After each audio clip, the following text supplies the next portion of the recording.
Berpikir kritis untuk materi access bars dan access consciousness. Ini alasan kenapa mereka tidak ingin Anda berpikir kritis dan mengkritisi materi akses. Yuk, kita bongkar, kita bahas. Nonton sampai habis supaya nggak gagal paham ya. Program BARS dan Foundation dalam pengajarannya mendoktrin para pembelajarnya untuk jangan berpikir. Bahkan Gary Douglas sendiri sering banget bilang don't think, thinking is thinking. Oke ya, jadi kalau kamu berpikir malah nggak jadi apa-apa. Kalau kamu berpikir atau mengkritisi lebih tepatnya, atau memikirkan segala sesuatunya berdasarkan hukum fisika, sebab akibat dan lain sebagainya, maka kamu nggak akan dapat sesuatu dari yang namanya access consciousness. Jadi sekarang kita lihat yuk ada apa dengan statement ini. Ini juga diperkuat dengan adanya satu orang yang bertestimonial dengan kata-kata ini. Namun lagi-lagi coach tersebut bilang no mikir, nggak boleh mikir, nanti nggak bakalan kejadian. Tidak boleh menganalisa materi apapun yang diberikan, padahal hati nurani saya mempertanyakan. Jadi hak Anda untuk bisa berpikir kritis dan mengkritisi dirampas oleh materi dan pengajar akses. Nah sekarang saya kembalikan hak itu kepada diri Anda ya.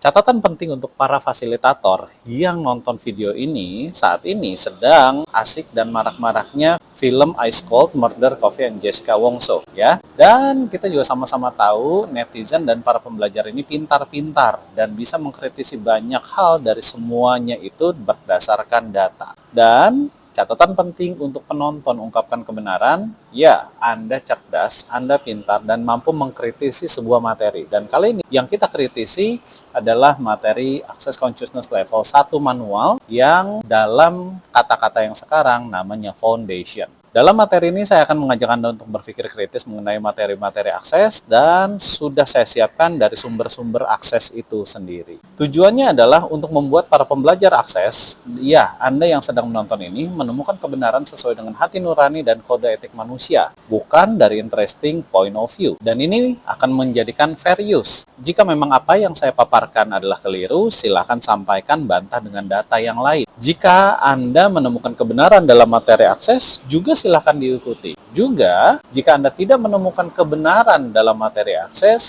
tindakan berikutnya terserah Anda. Untuk apa berpikir kritis? Satu, menemukan kondisi fair dan tidak mengalami yang namanya double standard. Yang kedua, menguji kelayakan materi. Yang ketiga, memupuk keyakinan yang lebih mendalam. Jika pikiran sadar yang merupakan filter uji untuk ideologi yang didengar dan diajarkan, menyatakan bahwa sebuah ajaran itu dinyatakan lolos uji kelayakan, maka pikiran bawah sadar akan lebih mudah menjalankan program ideologinya. Oke ya, jadi ini fair use, bisa digunakan di dalam hal apapun. Contohnya, jika ada orang bilang, jangan berhutang ke pinjol karena pinjol itu menjerat, maka Anda bisa menguji statement di atas dengan mengkritisi seperti, apakah benar pinjol itu menjerat? Jika ya, jeratannya seperti apa efeknya, dan seterusnya. Ya, Anda bisa mengembangkan pertanyaan-pertanyaan kritis ini ke arah-arah berikutnya. Jika ternyata Anda menemukan bahwa pinjol benar-benar menjerat, maka Anda akan lebih mudah menjalankan tindakan untuk tidak berhutang. Betul ya? Ini juga berlaku sebaliknya. Jika ternyata Anda menemukan bahwa pinjol tidak menjerat, maka Anda akan lebih mudah menjalankan tindakan untuk berhutang. Simple ya. Jadi dengan adanya berpikir kritis seperti ini, kita mampu memvalidasi dan justru malah meyakinkan diri kita untuk bertindak lebih lanjut, entah kita suka, entah itu benar, tidak suka, entah itu salah, kita akan benar-benar terkonfirmasi dan tervalidasi untuk mendapatkan semuanya itu. Naturalnya, manusia sudah memiliki filter. Contohnya begini, alkohol untuk 21 tahun, rokok juga sama. Film tertentu untuk semua umur 13 plus, 17 plus, atau 21 plus. Kode etik dalam dunia profesionalisme, advokat, dokter, mental terapis, guru, dan lain sebagainya. Aturan undang-undang dan hukum, dan contoh-contoh lainnya. Jadi manusia itu udah memiliki filter. Nah, filter ini adalah untuk mengkritisi banyak hal, termasuk materi-materi. Entah materi hukum, seperti yang sekarang terjadi di Ice Cold, Jessica Wongso, dan lain sebagainya, entah materi yang lain. Dan saat ini, saya menggiring Anda untuk berbicara tentang materi access consciousness. Ukuran yang dipakai akan diukurkan kepada yang memberitakan. Ini akan bersifat fair use ya, sama seperti yang tadi saya sudah bicarakan. Apa yang membuat materi akses tidak boleh dipikir atau dikritisi? Sementara manusia diberikan akal pikiran untuk mampu dipakai dalam salah satunya aktivitas dalam berpikir. Nah, CF mengajarkan atau Certified Facilitator mengajarkan atau mendoktrin bahwa jika kamu punya masalah dan masalahmu sudah diselesaikan dengan pikiran sadarmu atau pikiran kritismu, maka kamu pasti sudah bebas dari masalahmu. Betul ya? Ini sering banget digembar-gemborkan, sering banget diucapkan oleh para fasilitator. Nah, sekarang waktu dan tempat untuk kritis dipersilahkan. Gunakan pikiran kritis Anda untuk mengkritisi dan menguji dan mendapatkan kebenaran.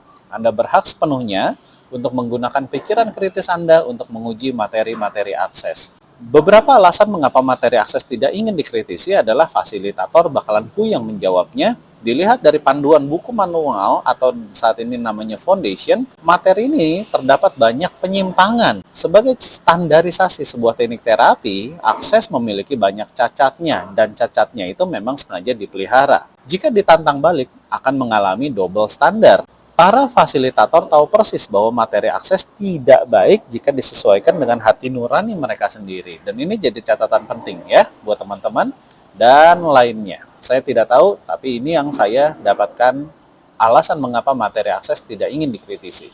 Seperti yang kita tahu, ketika kita membeli sesuatu, pasti ada yang namanya buku panduan manual. Nah, buku panduan manualnya saat ini silahkan buat teman-teman yang sudah pernah belajar foundation, silahkan buka buku foundationnya ya. Saya akan kritisi dari sana. Studi kasusnya yang pertama adalah all of life comes to me with ease, joy, and glory. Semua bentuk kehidupan, baik, buruk, benar, salah, datang kepada diri saya, diri mereka gitu ya, diri para pembelajar dengan mudah menyenangkan dan adanya glory, yaitu kemenangan.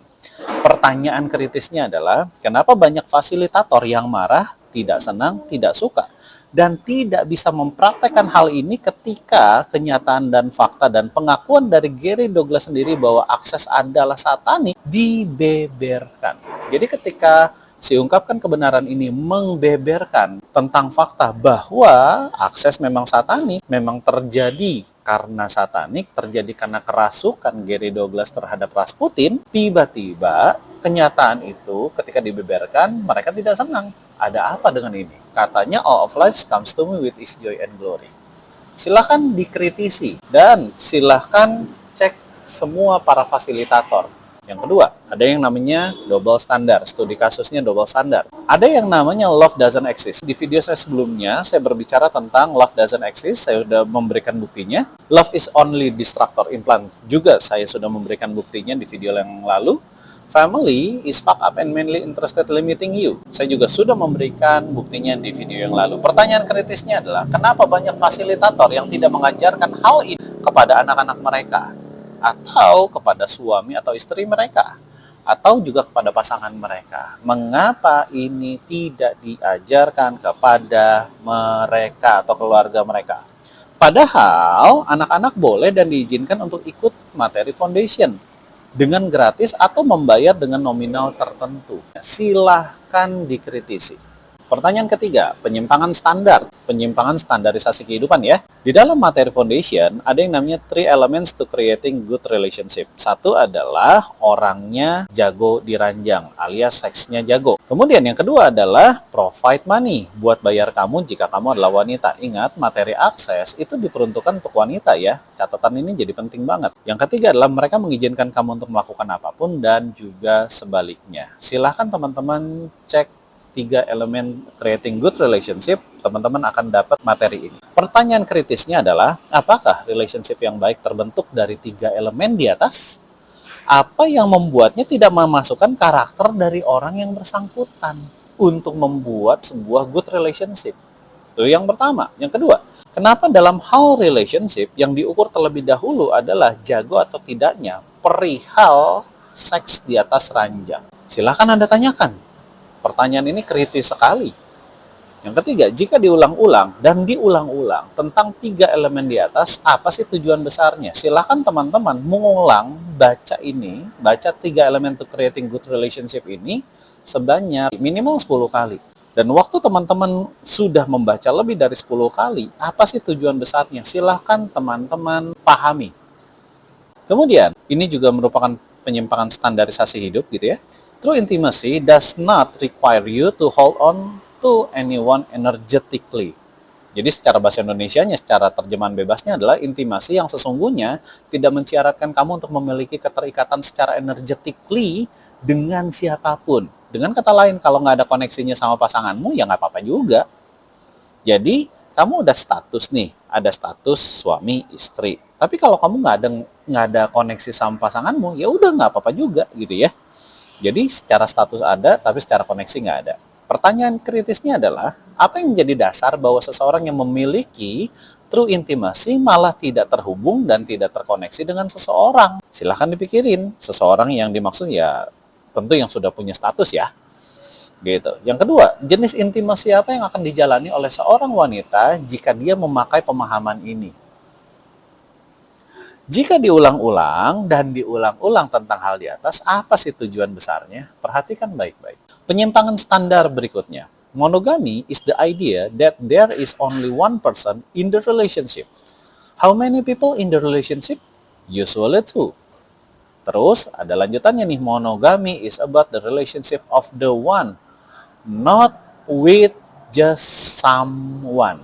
Tolong garis bawahi, not with just someone. Oke ya. Nah, sekarang kita lakukan pertanyaan kritisnya. Apa yang dimaksud atau apa pesan tersembunyi dari statement ini? Monogamy not with just someone. Apa yang akan sedang dijalani oleh seseorang wanita jika dia memakai pemahaman ini? Jika diulang-ulang dan diulang-ulang tentang hal di atas, apa tujuan besarnya?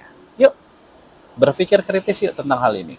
Nggak cuma sekedar situ, paragraf ini juga diikuti oleh penghapusan standar. Ada yang namanya clearing statement. Teman-teman udah tahu ya? Nah, apa yang di-clearing? Everything you've done to have a monogamous relationship to make sure you weren't included, will you destroy and uncreate it? Teman-teman, fokus pada kata-kata yang saya garis bawahi ya. Everything you've done to have a monogamous relationship. Paham ya? Apa yang dimaksud dari pesan tersembunyi dari statement ini? Dan jika diulang-ulang, apa sih tujuan besarnya? Dan kenapa ini harus di-clearing? Saya tambahin tuh ya, kenapa ini harus di-clearing? Setelah di-clearing, apa efek sampingnya? Jadi, dari semua data ini, apa yang ingin disampaikan oleh materi akses? Oleh materi akses, yang ingin disampaikan adalah sexual liberation is focal point of the movement and its practitioner. Makanya harus dikritik sebagai call of movement sex cult. Paham ya? Kenapa kritikan ini bisa terjadi? Karena multiple case access instigated affairs and divorce have been cited. Jadi memang sudah amat sangat banyak terbukti orang-orang yang ikut akses, kemudian bercerai, dan memiliki affair yang lain.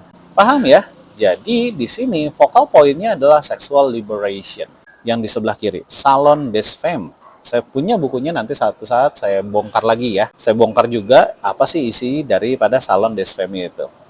Jadi, akses itu mengajarkan bahwa menginstruksikan untuk mencari new sexual relationship by their access facilitator. Siapa yang mengajarkannya? Ya silahkan carilah fasilitator-fasilitatornya ya. Kalau misalkan ada fasilitator yang kemudian menyangkal ini semua, tolong kembali ke manual book. Karena di manual book itulah, kalau teman-teman sudah membacanya lengkap dan dimulai dari materi tentang seksual, segala materi tentang seksual silahkan dikumpulkan, baca itu berulang-ulang, teman-teman akan tahu bahwa memang disitulah yang diinginkan dan penyimpangannya di situ. Jadi kalau misalnya ada fasilitator yang menyangkal hal itu, kembalikan dan tunjukkan data dari buku manual foundation itu sendiri. Jadi dari sini kita bisa ngerti bahwa Gary aja bilang bahwa we're not about right. Jadi bukan tentang apa yang benar. Yang disiarkan akses bukan tentang apa yang benar, tetapi apa yang bekerja versi akses. Jadi dari sini kita udah bisa lihat bahwa memang akses itu tidak mengajarkan apa yang benar. Jelas ya? Nah, jadi ada apa sih dengan akses? Akses itu kembali lagi movement of vehicle for sexual and financial exploitation for vulnerable people. Jadi memang kendaraan untuk seksual dan finansial eksploitasi untuk orang-orang yang rapuh. Jelas ya sampai sini ya? Oke, nah sekarang dari mana semua value-value akses ini? Jadi semuanya ini berasal dari Gary Douglas, pendiri akses kerasukan roh satan, yaitu Rasputin. Dan ini udah amat sangat saya gembar-gemborkan di video-video sebelumnya. Jadi udah ngerti ya dari mananya ya.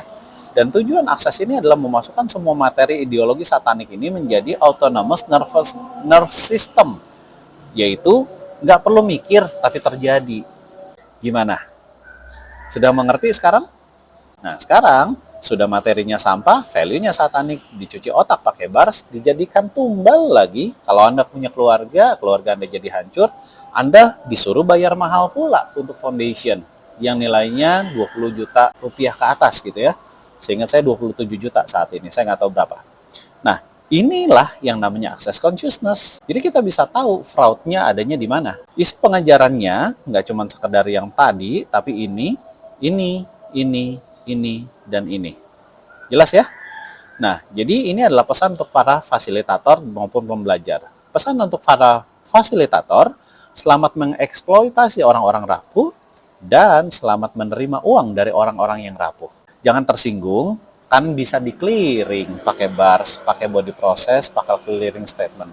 Kalau misalkan apa yang kamu rasakan setelah nonton video ini kamu jadi nggak suka, kamu marah, kesel, sebel gitu lah ya, maka jangan tersinggung dong. Kamu clearing lah pakai bars, kamu clearing lah pakai body process, kamu clearing lah pakai clearing statement. Jelas ya? Nah, untuk para pembelajar, Anda itu cerdas, Anda itu pintar. Gunakan kecerdasan Anda untuk mengkritisi. Note, catatan, video ini dibuat karena obligasi moral saya nih, yang mengetahui adanya penyimpangan dalam materi akses consciousness. Tugas saya hanyalah membongkar materi ini. Keputusan untuk ikut materi ini, untuk mengikut materi akses atau tidak, sepenuhnya adalah kembali kepada hak Anda. Saya mengingatkan Anda cerdas, sama seperti Anda bisa mengkritisi materi Ice Cold, Anda bisa mengkritisi orang-orangnya, kebijakannya, dan lain sebagainya. Jelas ya? Sebagai orang yang terpelajar, yang mampu mengkritisi sesuatu, saya ucapkan salam ungkapkan kebenaran, kritisilah sesuatu, kritisilah materi akses, dan Anda akan menemukan kebenaran yang sebenar-benarnya. Berikutnya, ada kemungkinan saya membongkar klaim yang satu ini. Katanya Access Bars dan Access Consciousness mampu mendelete program pikirannya kita. Oke ya, semoga bisa ada waktu untuk saya bikin videonya dan saya bongkar. See you, bye-bye.